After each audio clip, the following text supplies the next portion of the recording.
তিনবারের প্রধানমন্ত্রী BNP chairperson Begum Khaleda জিয়ার এই মুহূর্তে শারীরিক অবস্থা স্থিতিশীল নয় এবং আজকে যখন বিএনপির বিভিন্ন পর্যায়ের নেতাকর্মীরা রাজধানীর এভারকেয়ার হাসপাতালে তাকে দেখে এখানে গণমাধ্যম কর্মীদের সঙ্গে কথা বলছেন, তখন আমরা একটি বিষয় যে নিশ্চিত হয়েছি যে তার শারীরিক অবস্থা একেবারেই সংকটাপন্ন নয়, আবার বেশ ভালো নয়, মোটামুটি সংকটাপন্ন বলা চলে।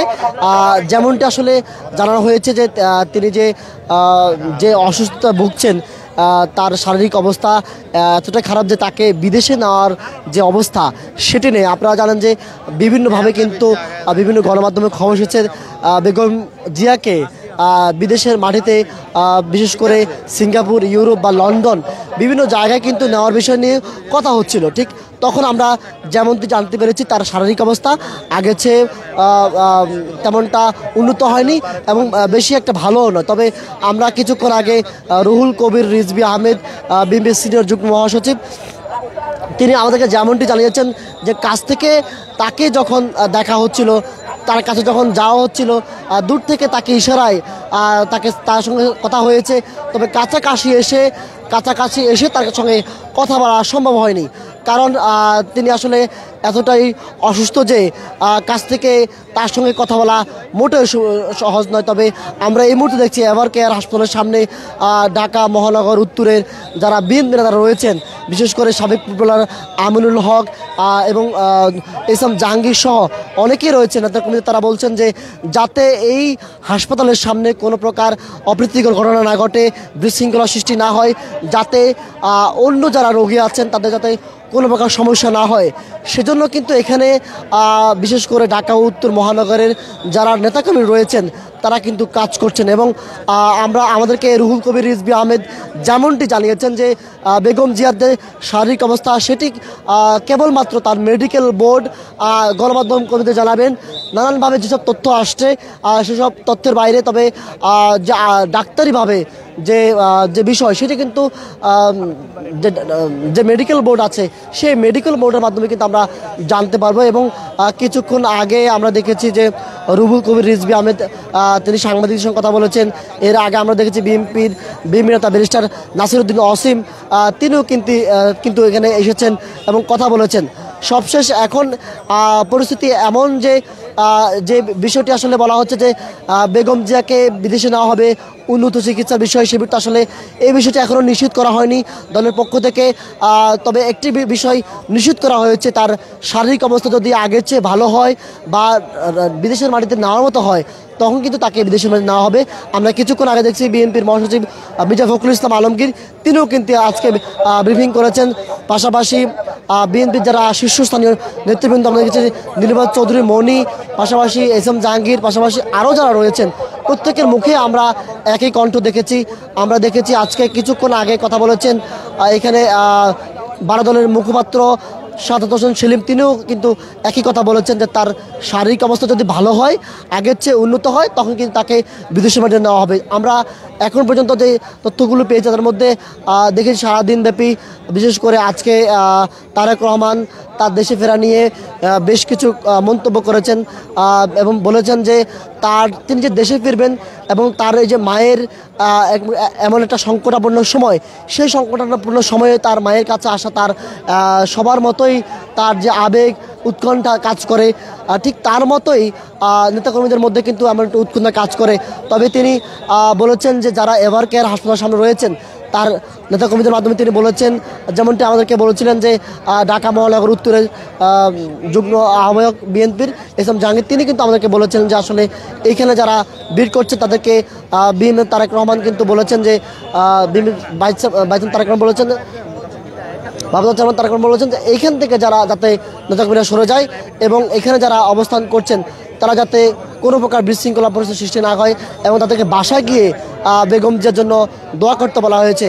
দর্শক, আমরা আসলে যেমনটি জানাচ্ছিলাম যে দেশের বিভিন্ন প্রান্তে বিভিন্নভাবে কিন্তু আমরা দেখি যে আজকে বেগম খালেদা জিয়ার সুস্থতা কামনায় কিন্তু আজকে দোয়া মূলত আয়োজন করা হয়েছে। বিভিন্ন জায়গায় কিন্তু এখন বলা হচ্ছে যে তার বিষয় নিয়ে কিন্তু বলা হচ্ছে এবং এই মুহূর্তে আমরা দেখছি যে তার সুস্থতা কামনা কিন্তু নেতাকর্মীর মতো অবস্থান করছেন এবং পরবর্তীতে আসলে কি তথ্য আসে সেটির জন্য আমরা অপেক্ষা করছি। আসলে কখন আমাদের কাছে তথ্য আসে যে আসলে বেগম জিয়াকে আসলে বিদেশে নেওয়া হবে কিনা নাকি এখানেই রাখা হবে। তবে যেমনটা আসলে বলা হচ্ছে যে সামনাসামনি আসলে বেগম জিয়াকে দেখার মতো কোনো অবস্থা নেই, তার শারীরিক অবস্থা স্থিতিশীল নয় অনেকটা, এবং আগের চেয়ে কিন্তু বেশ কিছু শারীরিক জটিলতার সৃষ্টি হয়েছে। এবং আজকে আমরা দেখেছি রাজধানীর বসুন্ধরাস্থ এভার কেয়ার হাসপাতালে আজকে 23 নভেম্বর থেকে কিন্তু সিসিত বেগম খালেদা জিয়া তিনি ফুসফুসের সংক্রমণজনিত এবং হৃদরোগের কারণে কিন্তু এখানে চিকিৎসাধীন রয়েছেন। এর আগেও বেশ কিছু সময় ধরে গত কয়েক বছর ধরে কিন্তু বেগম খালেদা জিয়া যখন কারাগারে বন্দী ছিলেন সেখান থেকে প্যারোলে মুক্তি পাওয়ার পরে কিন্তু রাজধানীর এভার কেয়ার হাসপাতালে তার চিকিৎসা চলছিল এবং সেই চিকিৎসাকে কেন্দ্র করে কিন্তু দেখেছি আমাদের বিভিন্ন সময়ে নেতাকর্মীরা উজ্জীবিত ছিলেন। তবে এখন কিন্তু বলা হচ্ছে আমরা দেখতে পাচ্ছি এখনও কিন্তু এই যে মাইকিং করছেন সাবেক ফুটবলার আমিনুল হক, তিনি বলছেন যে যাতে এখানে গণমাধ্যম কর্মী ছাড়া অন্য কাউকে এখানে থাকতে নিষেধ করা হচ্ছে, যারা নেতাকর্মী তারা যাতে এখানে না থাকেন। দর্শক, এই ছিল আমার কাছে আজকে এভার কেয়ার হাসপাতাল থেকে বেগম খালেদা জিয়া তার এখানে আসার সর্বশেষ খবর। আমরা একটু কথা বলতে চাই আমিনুল হকের সঙ্গে, তিনি কি বলছেন। আমরা ইতিমধ্যে আমাদের সকল নেতাকর্মীকে আহ্বান করেছি যে আপনারা কেউ হসপিটালে আসবেন না, আপনারা ঘরে বসে আমাদের প্রিয় নেত্রী দেশনেত্রী বেগম খালেদা জিয়ার জন্য দোয়া করেন। আপনাদের দোয়ায়, এদেশের সাধারণ মানুষের দোয়ায় আল্লাহ পাক যাতে তাকে দ্রুত সুস্থতা দান করে। এবং আজকে এই হসপিটালের সামনে যারা এখানে উপস্থিত হয়েছেন তাদেরকে বিনীত অনুরোধ করছি যে আপনারা সকলে বাসায় চলে যান, বাসায় গিয়ে ঘরে বসে আপনারা আমাদের প্রিয় নেত্রীর জন্য দোয়া করেন। এবং এখানে আমাদের যারা বিভিন্ন মিডিয়ার কর্মীরা রয়েছেন, আপনি আপনাদের মাধ্যমে বাংলাদেশের সকল নেতা কর্মী যারা সাধারণ মানুষ তাদের কাছে আহ্বান করছি যে আমাদের প্রিয় নেত্রী দেশনেত্রী বেগম খালেদা জিয়ার সুস্থতার জন্য, সুস্থতা কামনায় আপনারা আমাদের প্রিয় নেত্রীর জন্য দোয়া করবেন এবং তিনি যাতে দ্রুত সুস্থ হয়ে আমাদের মাঝে ফিরে আসেন। এবং এখন পর্যন্ত আল্লাহর রহমতে আগের চেয়ে তিনি কিছুটা ভালো আছেন এবং এই জন্য আমি সকলের কাছে বলছি যে আপনারা এখানে কেউ ভিড় না করে বরং বাসা থেকে তার জন্য দোয়া করেন। তিনি ইতিমধ্যে আমাকে জানিয়েছেন এবং এই হসপিটালে এবং যাতে কেউ আমাদের নেতাকর্মীরা ভিড় না করে, তারা যাতে সকলেই ঘরে বসে যাতে আমাদের প্রিয় নেত্রী, আমাদের দেশনেত্রী বেগম খালেদা জিয়ার জন্য দোয়া করে। অবস্থার উন্নতি হলে কোন দেশে নিয়ে যাওয়া হবে যদি একটু জানাতে। এইটা এখন পর্যন্ত আমাদের যারা কর্তব্যরত চিকিৎসক রয়েছেন, আমাদের যে বোর্ডের যারা রয়েছেন দায়িত্বে, সেই চিকিৎসকবৃন্দ তারা নিবিড়ভাবে পর্যবেক্ষণ করছেন। ম্যাডামের শরীর উন্নত হলে তাহলে তারা পরিবারের সাথে আলোচনা করে সিদ্ধান্ত নেবেন যে পরবর্তী কি করণীয় রয়েছে।